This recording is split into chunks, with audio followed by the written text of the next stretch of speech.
Hey, welcome everyone. So today I'm going to be giving a lecture on group performance. And this is one of the earliest, in fact, to my knowledge, the earliest, the first publication in the field of social psychology uh, is in this area on group performance.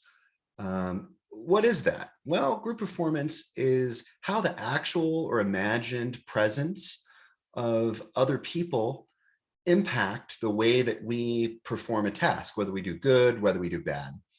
Uh, and so there's a whole lineage of research starting from the late 1800s to present day that have explored the nature of this question. And as you would expect, there's not, there's a variety of different competing theories about the mechanisms of action behind why the presence of others influences how we perform. This is hopefully you find this quite interesting. It's a tour de force of very early social psychology research. But before we dive into the real nuts and bolts in this area, I'd like to talk a little bit about a newer phenomenon known as the Dunning-Kruger effect. This has kind of recently been a pop culture thing. People talk about it. There's tons of memes on it and stuff. But so yeah, let me get the slides up for you. And from there, we will just dive right in. You're gonna see the Death Star here for a minute. Okay. So Dunning-Kruger effect is basically a theory that explains why people who are not skilled lack the ability to evaluate how well they actually perform. So this was started by Kruger and Dunning, but it's called the Dunning-Kruger effect. And it essentially states that people who perform poorly often fail to recognize their own incompetence about their performance. And they do this across a whole variety of domains. And as I hope you'll see, this can have pretty profound implications, real world costs and implications. So let's just look at some of the early studies they did. So the first one there was a humor recognition task. And what they told participants in this study was, we want to test your ability to recognize humor. And so they took this test and the researchers measured their actual performance and looked at it in terms of their quartile, like did they perform in the top quartile, the bottom quartile, or somewhere in between. But they also measured each participant's perception of their performance. Like, did you think you did good? Did you think you did bad? And what you get is this characteristic graph that you can see where we have, their perceived ability, which is the black line, plotted against their actual ability, which is, the lighter line. And what you get is people in the bottom quartile, you can see right here, who performed very poorly using, a reliable and valid measure. They performed very poorly, but they didn't perceive their ability as much different from other people, right? So why does this happen? Well, it's thought of, there's some competing explanations about why this happens, but the main explanation is that people who are poor performers suffer the consequences of what they call a double curse. So what is the double curse? Well, it's that not only because you lack the information needed to perform well, you also lack the information that's needed in order to evaluate your performance. So there's two kind of issues there, and it's that you're not aware, right? So think about it this way, to put it in like a real term context. If you haven't taken any classes on neurosurgery, right? I could, and I ask you to observe a brain surgeon doing an operation and ask you, how well did they do? Well, it's going to be really difficult for you to make any kind of assessment because you probably don't know that much about brain surgery, right? And so not only would you perform a brain surgery poorly, but you would also not know how well or poorly you performed it, right? Now, so this can have some interesting consequences, but just to show you, that this replicates over a variety of different phenomena. So if you're looking at logical reasoning ability, you get this. And we actually, I had a grad student a while back who did a thesis project on this and replicated this at NAU, where we're showing, that it is the people who are in the lower quartile of actual performance on logical reasoning. They still think that they perform as well as people who were in the top quartile, right? This happens with grammar ability. There's been tons of studies that demonstrate this effect, but some of them actually have some real world implication and weight to them, right? So this one on Lake Wobegon's guns, right? If you have people, if you give them like a valid measure of firearm safety, and then actually assess, their perception of how safe they are, what you see is a startling effect that the most unsafe people that have handguns think that they're very safe. And clearly, that can create a dilemma. They've also done studies looking at how medical professionals like doctors who are very poor at, like determining the source of a disease or the proper medication to prescribe, they think that they're effective at this. They don't recognize their weakness. And so this is an overarching phenomenon in social psychology where, oftentimes people, in an attempt to support and protect their self-esteem, they often will disregard negative information about the self in favor of, things that prop ourselves up, right? This is, in memory research, that effect is known as mnemic neglect. But here you can see there's a degree of self-protection potentially going on as well, which is an alternative explanation to the double curse, right? It's kind of like the better than average effect. We all think that we are typically better than average on a lot of different areas and just in general. And so there is a degree to which certainly the Dunning-Kruger effect is explained by this double curse, and that's very parsimonious and makes sense.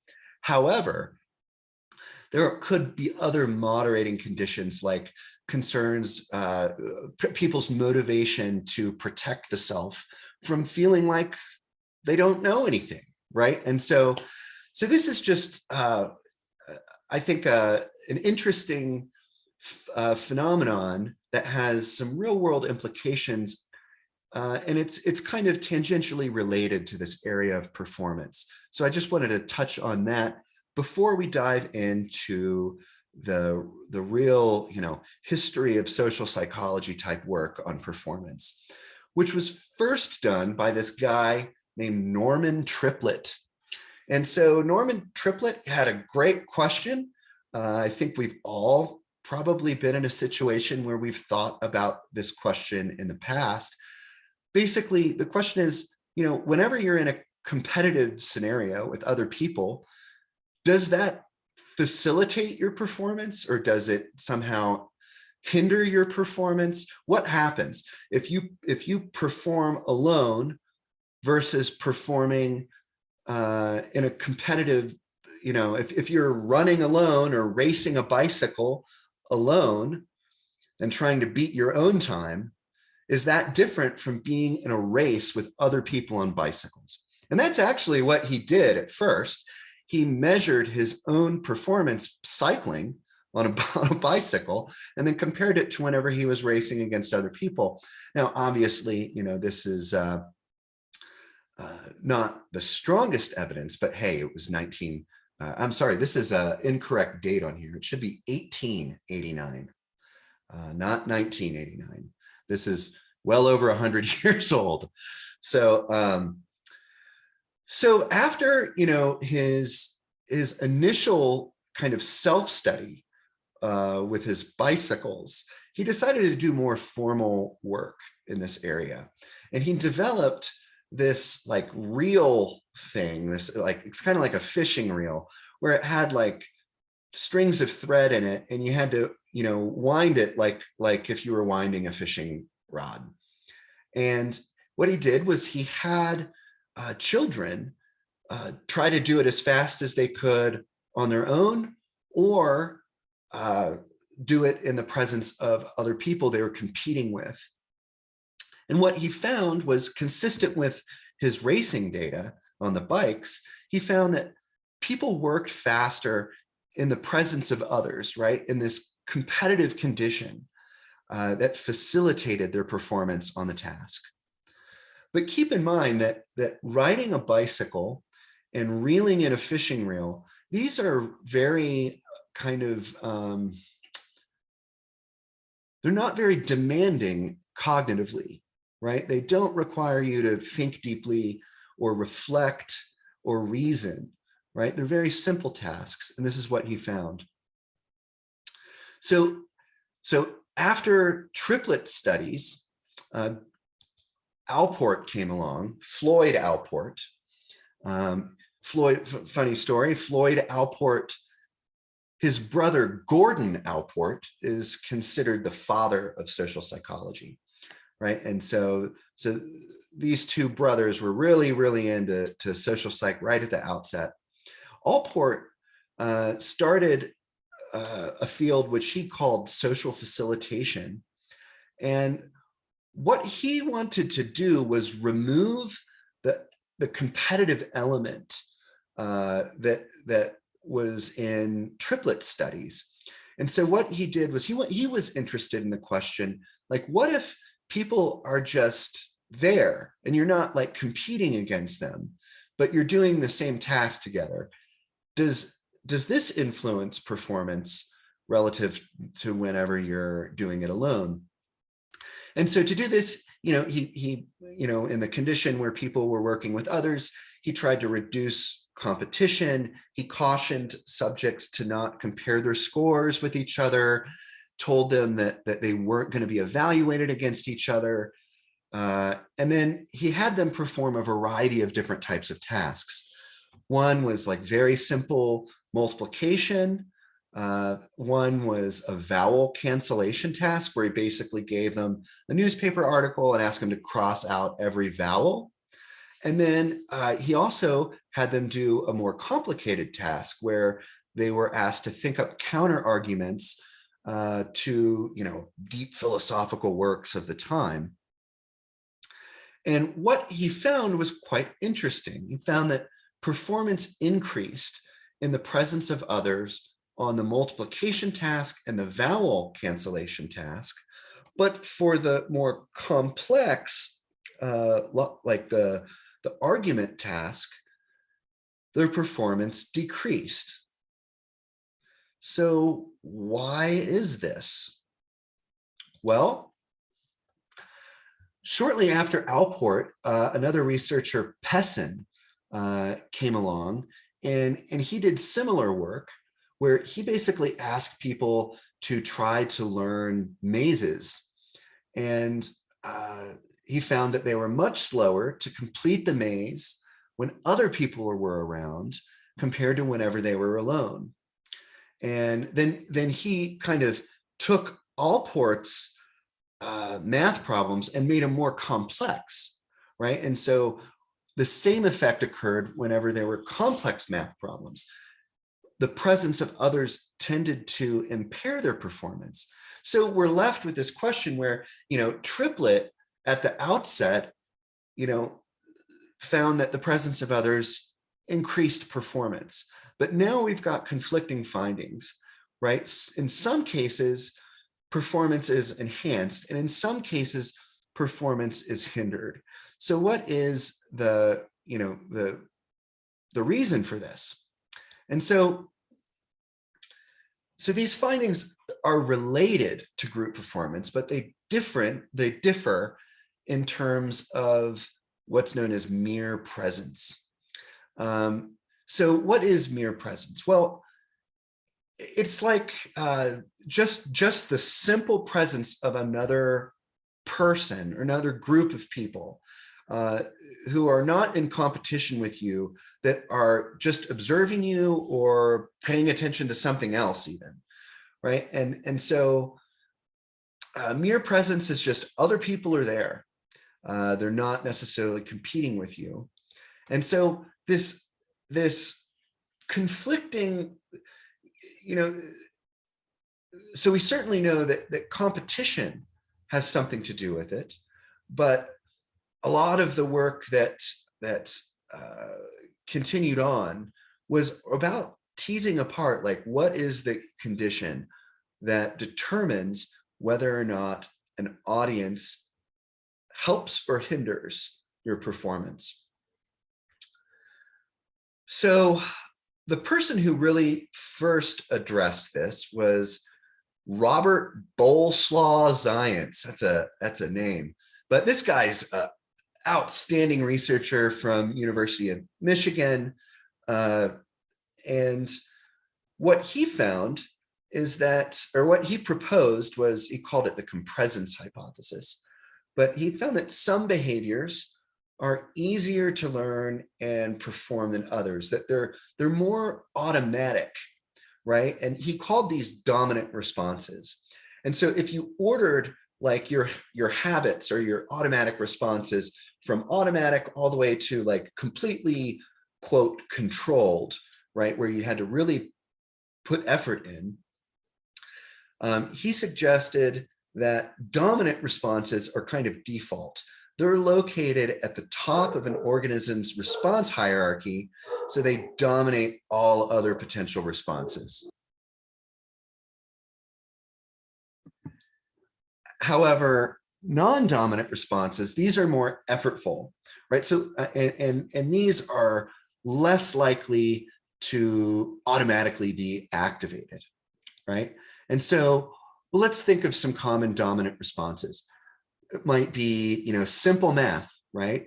Which was one of Allport's measures, right? So you don't really need to do much complex thinking to find what 4 times 3 is. Another one is if I ask you what your mother's maiden name is or your ATM PIN number, don't tell me. But if I did, right, these are things that just automatically kind of emerge into your awareness. Other things are like hitting the brakes while in a passenger seat. That's an automatic response, right? Or if you're an athlete, like a free throw, for example, in basketball, right? This is something that's practiced over and over and over to the point where it is intentionally automatic. Calling people nicknames, how you use language in the presence of others, right? So you might, for example, not cuss around your grandparents, but you cuss around your friends or something, so those are kind of automatic. Typing is another dominant response. You notice that you kind of automatically type. And in fact, if you try to think about what you're doing when you're typing, it actually causes interference that will impair your ability to type.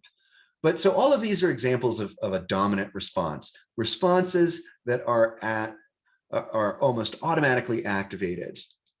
Non-dominant responses are going to be things that are less natural, less automatic, right? So if I ask you to go drive a car in England, that's going to be difficult on the other side of the road. uh, trying to get someone who's used to one sport to adapt to a similar sport that's different. Like if you have a professional tennis player trying to learn racquetball or squash, right? It's going to be challenging because they have to overcome that habitual response in favor of the non-dominant response. Another thing is whenever you use formal names that you typically use nicknames for, right? So if, calling your partner by their full name instead of, the pet name that you call them. Or, changing, the jargon and the phrasing that you use around the people you typically use it with, right? So these are, examples of non-dominant responses. So Zients, in 1965, he decided to study this in a really, really unique way, using cockroaches. But what his hypothesis was, he called it drive theory. And he suggested that the mere presence of another member of the same species will, at a very small level, increase an organism's physiological arousal, right? They'll just be more ready. And that this increased arousal has the tendency to enhance whatever response tendency is dominant, right? In other words, the presence of other people makes it more likely that you're going to behave, that your automatic response is going to be what comes out. So from this perspective, increased arousal caused by the presence of others should enhance performance on easy, simple, well-learned tasks in which the correct response is the dominant response. But for complex tasks, where the dominant response is the incorrect response, the presence of others will impair performance. So, okay, I'm just kind of skipping through here. So let me just phrase this again. The presence of others increases our tendency to perform dominant responses and decreases our tendency to perform non-dominant responses. If the dominant, well-learned automatic response is the correct, most appropriate response, the presence of others will facilitate your performance. That's known as social facilitation. If the task calls for non-dominant responses, then the presence of other people may interfere with your performance. And so social facilitation, to kind of wrap this up, is the process through which the mere presence of others increases the likelihood of dominant responses, leading to better performance on well-learned tasks and worse performance on complex tasks that you haven't developed some kind of mastery with. So what we can see, we have a hypothesis here, right? That a well-learned dominant response, that the arousal caused by other people is going to lead to social facilitation. But if the correct response is unique or is very effortful, the arousal caused by the presence of others is going to lead to social interference. And so how did he test this? Well, see, physiological arousal he was really, really slick in thinking through this. He knew that an adequate test of whether or not it's really something as simple as arousal, that people would argue, they would come at him because they would have an alternative, a competing explanation, like, well, maybe it's that they feel like they're being evaluated. Maybe it's, which certainly would increase arousal, but these are, the explanations, or maybe it's how their attention right? Maybe they're shifting their attention to the other people, and that impairs performance on certain tasks. And so to compete, to kind of rule out a lot of those alternative explanations that require some sophisticated brain function, right? He decided to use very low level creatures, cockroaches. Cockroaches, in all likelihood, don't have a sense of self, aren't afraid of being evaluated by others, don't have, robust attentional capacities, but they do have basic physiological arousal. So he conducted his studies on cockroaches with the intention of being able to make claims about nearly any kind of creature that can experience physiological arousal, including people. And so what science did was he had cockroaches, he put them in a maze.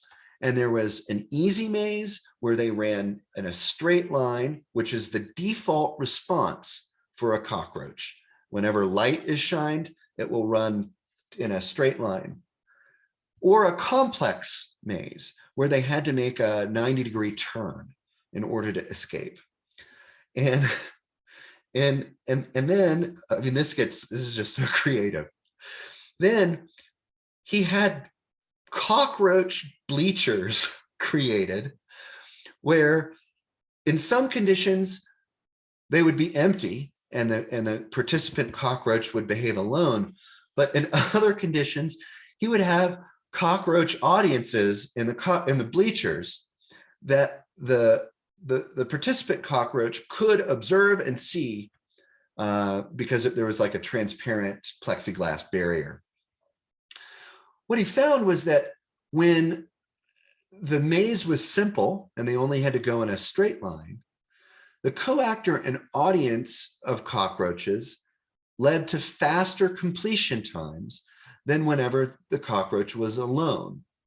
However, when the maze was in the complex condition, right, indicating that they have to engage a non-dominant response, the presence of the other cockroaches led them to get out of the maze slower than whenever they were alone.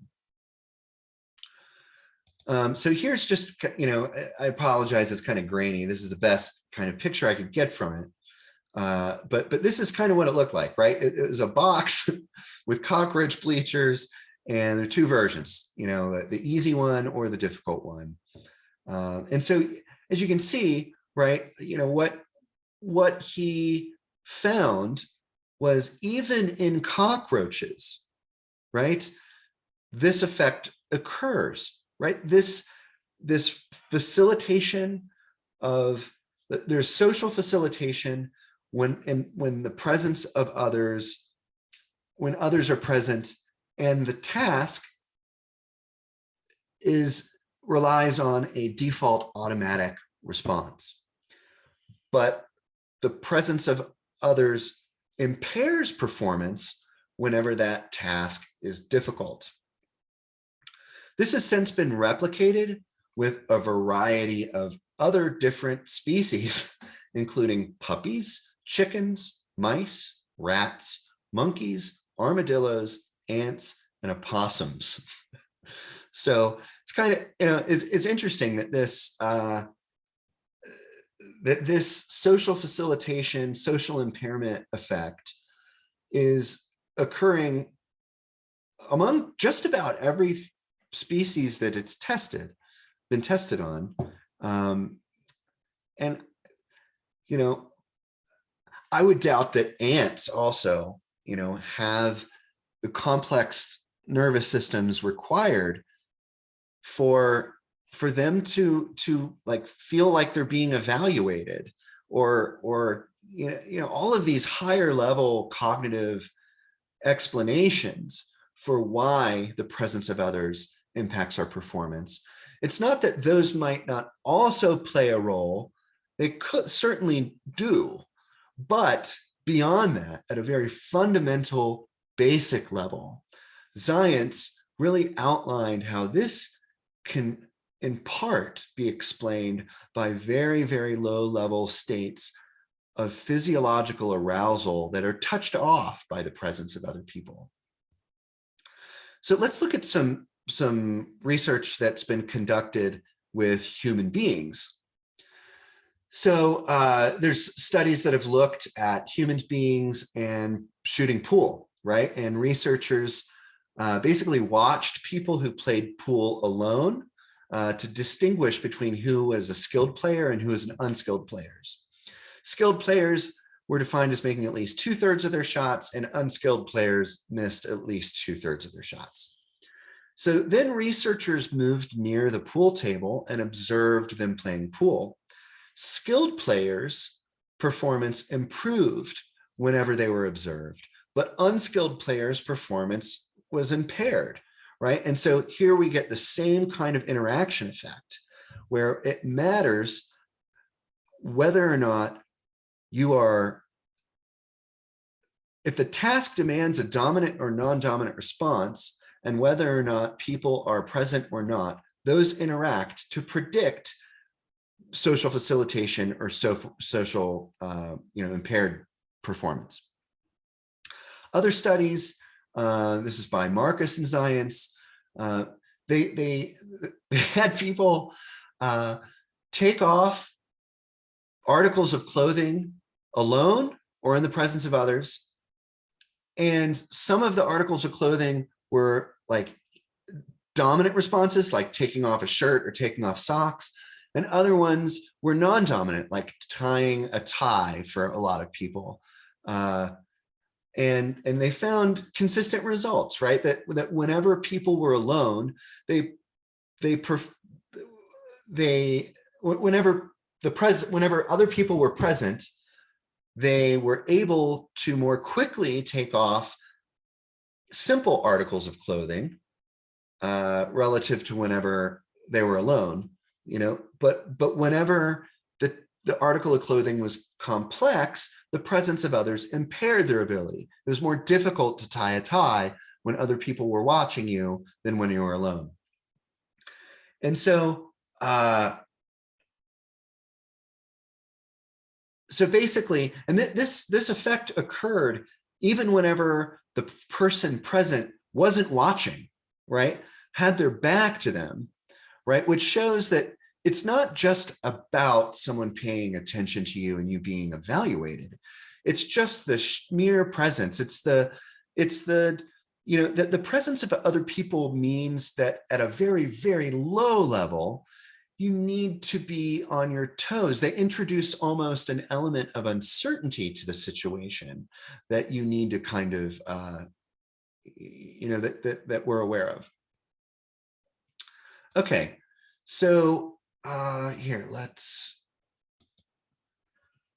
so Science's hypothesis, it helps explain when social facilitation occurs, but it does not fully explain why, right? So the presence hypothesis, basically Science claims that the presence of others touches off this basic arousal response in most social animals.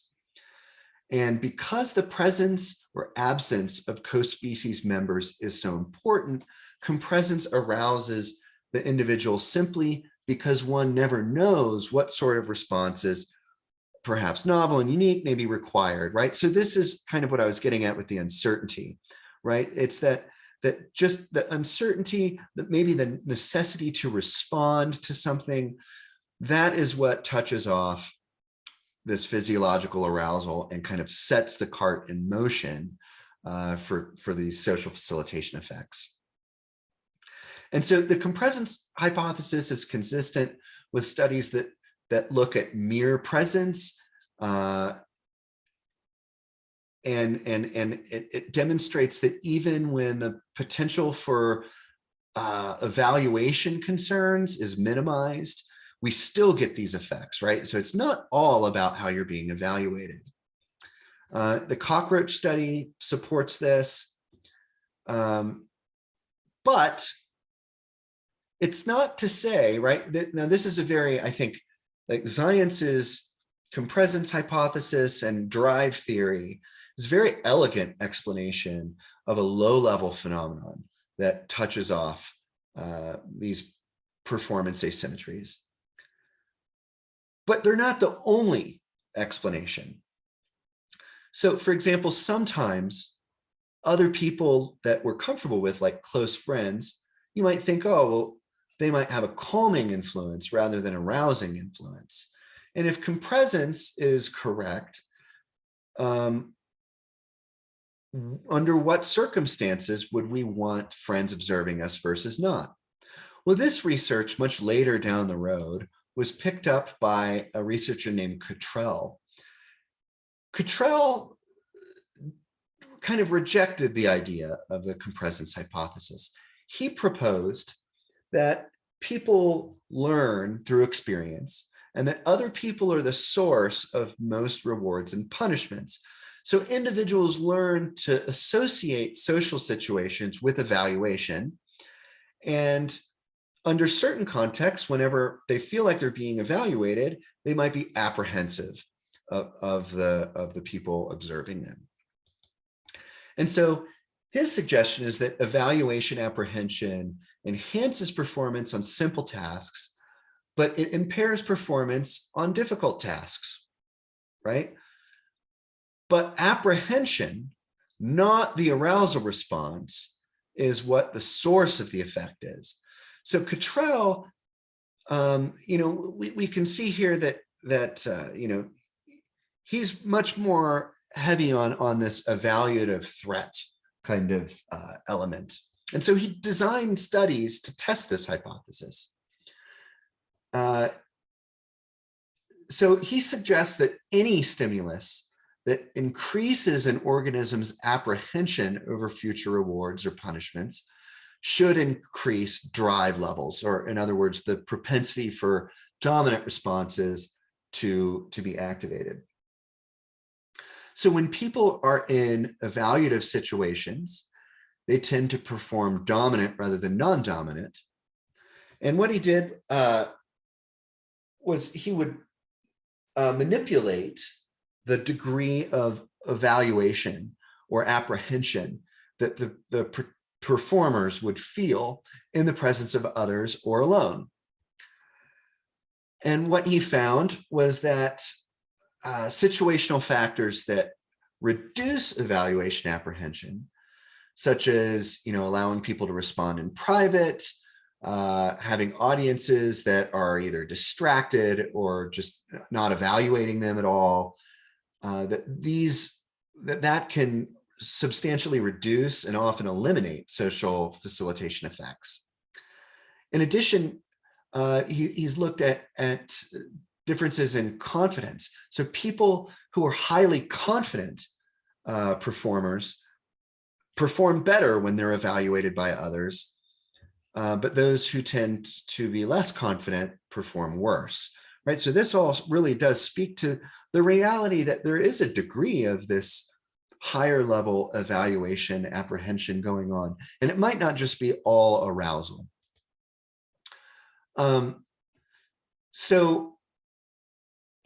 However, I mean, there's some kind of conflicting evidence, right? Sometimes the presence of others, even friends, increases physiological reactivity if the friends are evaluative, right? So for example, when women were asked to work on a difficult math test, the presence of a nearby friend that they're comfortable with, that they shouldn't really, feel that they're being negatively evaluated, this decreased their physiological arousal. But when the friends was wearing earphones and couldn't evaluate them, right? So the friend, right, if they're not able to evaluate you, it didn't influence your performance. But when they could evaluate you, it touched off this arousal response and it impaired your performance. Hope this is making sense. So they've also extended this This is my dog, Meadow. She's a beautiful little princess. When they did the same study, but instead of using a close friend, they used a dog, which clearly isn't going to be the most astute observer of your math performance. And what they found is that the women were more relaxed when they did the math test in the presence of their dog. Okay, that's a well, duh, right? So you can think of it like if you're in an evaluative situation, having a pet nearby that can't evaluate you might actually help you in your performance. So not all studies, however, support this evaluation, apprehension, explanation of this phenomenon. Even when other people are distracted and are not attending to the individual in any way, social facilitation sometimes occurs, right? Which kind of hints that maybe there's an element of arousal. And then animals that lack the capacity to feel nervous or embarrassed, all those animals I was talking about before, the puppies, chicken, mice, you still get this social facilitation effect, right? And so, and activities that involve little threat of evaluation, like the getting dressed study, taking off socks, putting them on, these still show effects, even over people aren't watching. And so an alternative hypothesis by a guy named Barron suggests that maybe it has something to do with attention. And so he created a model called the distraction conflict model. He suggests that the presence of others changes our capacity to process information, that whenever we're around other people, we're placed in a position where even at a very subtle level, we have to split our attention between what we're doing and them, right? And what they're doing. And so this presence of others, it might also increase a sense of self-awareness. And people might focus their attention more on themselves, more on the other people, and in either case, pay less attention to the task that they're supposed to be performing. So even though others are a distraction, the distraction doesn't have to translate into poor performance. Distraction interferes with the attention given to the task, but these attentional distractions can be overcome with effort. So in other words, it's the same outcome, right, that's being predicted, right? On simple tasks, the attentional interference effects are going to be inconsequential, but on complex tasks, this increase or the interference is going to impair performance. Right. So you can see all of these theories are predicting the same outcome. They're really kind of going back and forth and trying to refine the mechanism of action that causes this effect. So as the distraction conflict theory of social facilitation predicts, working with others appears to be somewhat distracting. Right? People forget key aspects of the task when they complete it in the presence of others rather than alone. And social facilitation effects do tend to be stronger when subjects' attention is divided between the task and the other people who are present. Right? So if people are present but don't draw the subject's attention, facilitation often does not occur to the same degree. So what are some conclusions about this overall area? So social facilitation occurs because human beings, as social animals, respond in predictable ways when joined by other members of their species. Some of these reactions are very basic ones, like being somewhat aroused when others are nearby, prepared, right, to act. This is the compresence hypothesis. And arousal becomes more substantial when we realize that other people around us are evaluating our performance and may perform some kind of negative impression of us, if we perform poorly, that might also influence the way we pay attention to them and the task and ourselves.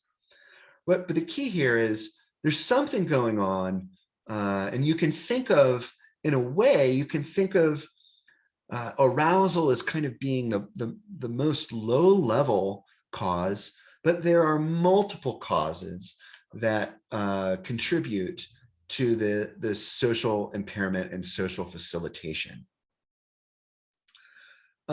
So who cares? Like, why do we care about this? Well, I mean, there's some interesting applications, right? So if you are trying to do something that's complex, like studying, trying to learn complicated things, doing so on your own is going to enhance your performance, right? It's probably not good to study it first in a group, but once you have rehearsed and are familiar with the content, then the presence of others will further enhance your performance. Okay, so the presence of others can be distracting during the early phases of learning, and this distraction can interfere with your learning. But once you have it down and you're rehearsing what you've learned, the presence of others are going to likely enhance your performance. Another thing is sports, right? So studies of athletes acquiring new skills or learning a second language. If you are a psychology major who's ideally going into some type of therapeutic practice, right? Learning how to do those things, at least initially, it's important to work alone rather than in a group. But once you have learned, then it's good to work in groups because the presence of others will facilitate your performance. So I hope you enjoyed this delightful little lecture. And I hope you guys have an outstanding remainder of your day.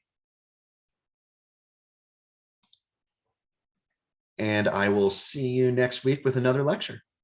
All right, see you guys.